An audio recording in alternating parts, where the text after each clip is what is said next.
तुम्ही या चॅनलवर नवीन असाल तर सबस्क्राइब करा, तसेच लाईक आणि शेअर नक्की करा। आदिनाथ कारखान्याची निवडणुकीत तिरंगी लढत लागण्याची शक्यता। आजच्या दिवशी 250 अर्ज राहिले आहेत। आदिनाथच्या निवडणुकीत मोठी चुरस निर्माण होण्याची शक्यता।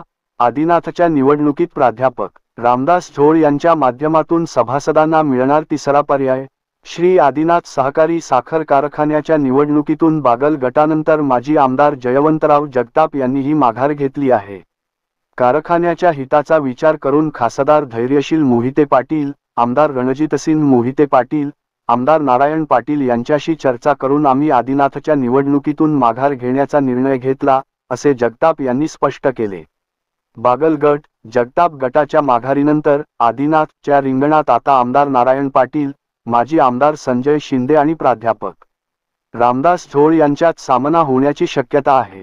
त्यामुळे आदिनाथच्या निवडणुकीत प्राध्यापक रामदास झोळ यांच्या माध्यमातून सभासदांना तिसरा पर्याय मिळणार असल्याचे सर्वसामान्यांमधून बोलले जात आहे।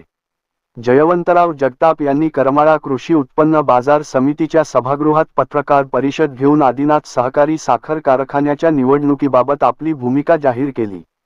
उमेदवारी अर्ज मागे घेण्यास 2 दिवसांचा कालावधी शिल्लक आहे, त्यामुळे किती लोकांचे अर्ज माघारी घेतली जातात आणि रिंगणात किती उमेदवार राहतात की आदिनाथ कारखान्याची निवडणूक बिनविरोध होणार की तिरंगी होणार याची उत्सुकता तालुक्याला लागून राहिली आहे।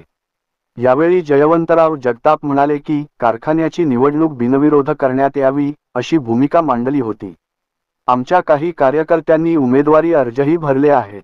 मात्र कारखान्याचा आतापर्यंतचा इतिहास पाहता आतापर्यंतच्या प्रत्येक सत्ताधाऱ्यांनी स्वतःचे आर्थिक हितसंबंध ठेवून काम केलेले आहे।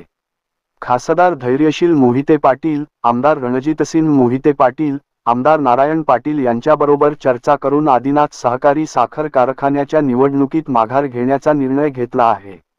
निवडणूक लागल्यास आदिनाथ कारखान्याचे सभासद योग्य तो निर्णय घेतील। ऊस उत्पादक शेतकरी आणि सभासदांच्या हिताचा विचार करून कारखाना चालविणाऱ्यांना आम्ही सहकार्य करू असेही त्यांनी सांगितले आहे।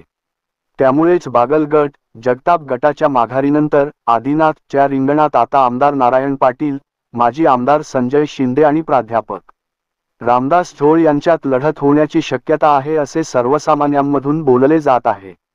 आदिनाथ कारखान्याची निवडणूक बिनविरोध होणार की तिरंगी लढत होणार का या निवडणुकीत मोठी चुरस निर्माण होणार याची उत्सुकता तालुक्यासह जिल्ह्याला लागून राहिली आहे।